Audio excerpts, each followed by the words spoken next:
Hi everyone, my name is Antonia and I prepared a presentation about the school gardening as a physical activity intervention for childhood obesity.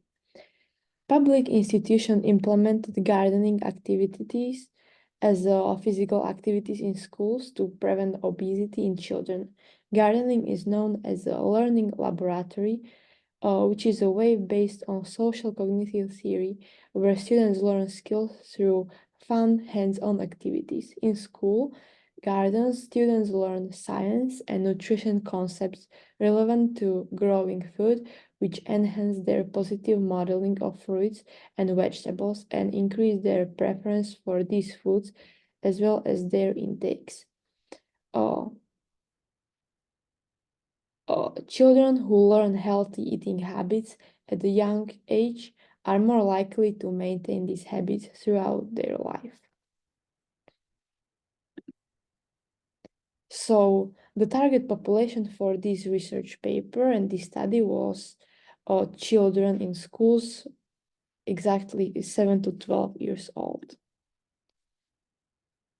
This study was focused with the change strategies on social cognitive theory with handle activities, as I have already said, where children learn how to grow their own healthy foods with non-GMO and which are also non-processed, and they build a positive approach and increase intake of fruits and vegetables overall.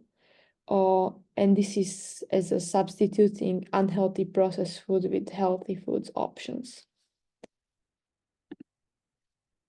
So study methods and results in this research. So the study systematically reviewed and meta-analyzed the effect of gardening on anthropometric outcomes of children. And they gathered experimental information also on BMI and weight circumference changes in children who were participating in this gardening program intervention. The study also reviewed the impact of gardening and also physical activity on the motivation and preference of fruits and vegetables. This research can provide clinicians, teachers, and policymakers with robust evidence on the efficiency of gardening combined with physical activities as a comprehensive intervention model to improve children's obesity with the important information to deal with the children obesity, and this can be helpful in the future interventions. So the study was a systematic review and meta-analysis, including 14 studies, which of 12 of them were used for meta-analysis and 2 for review. The study also included randomized and controlled trials, and authors chose articles up to January 21st from Web of Science, PubMed, Cochrane Library, and EBSCO.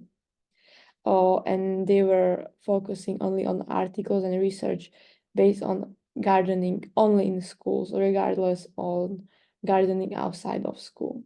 And there was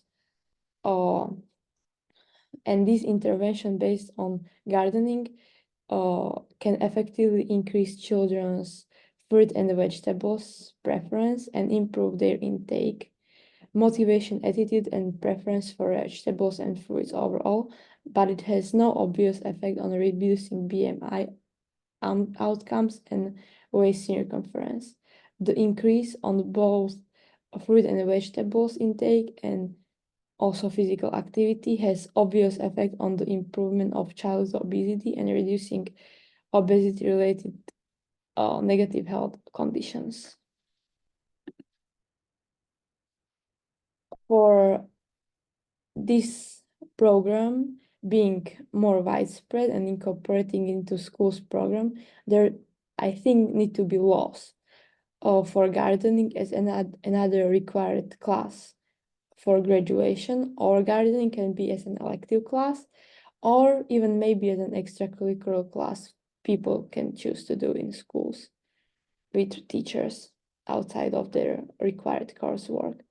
And some obstacles might be that some children may not enjoy gardening, as well as parents may argue that children can get dirty when harvesting or planting plants, or also there can be a lack of space for gardens in schools, or schools may disapprove gardening.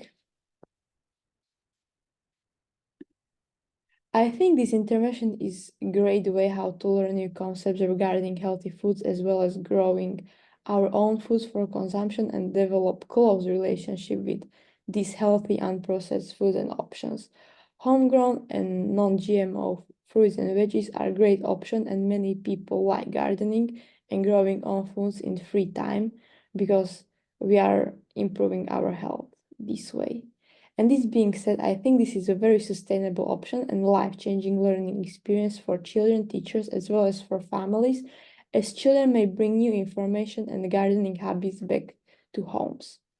I see the long-term effect as greatly positive, and from generation to generation, building a relationship with non-processed, healthy, and non-GMO foods.